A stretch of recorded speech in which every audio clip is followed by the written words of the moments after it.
না, কিন্তু বেরিয়ে পড়েছি।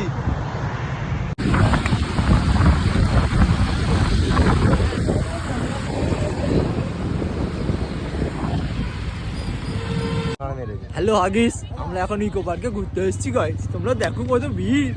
এখানে আমরা হেলমেট রাখছি, তুমি ঠান্ডা পড়েছি। রে হিন্দু কাকা মারাত্মক।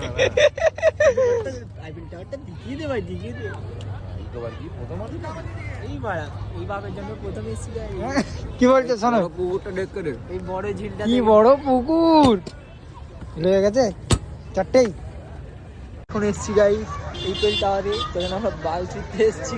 আমার ঠান্ডায় গাঁড় ফেটে যাচ্ছে। এই পাগলা চুদাটাকে হোসেন নাকি বলেছে বিকেল বেলায় বেরোচ্ছি, একদম ঠান্ডা নেই কলকাতা। করতে হবে না, আমি ওই জন্য সাদা শার্ট পরে খালি এমনি পাতলা শার্ট পরে এরকম বড় পাগলা চুদা সব বড় কোট প্যান্ট পরে এই দেখো বাড়া, আমি সব প্যাক। আমাকে শালা সাদা খালি পরলে জামা পরে চলে আমি কত ভালো দেখো, জ্যাকেট দিছি। এরকম বন্ধু কেউ পাবে? আমি আবার জ্যাকেট দিচ্ছি মাদার চোদকে।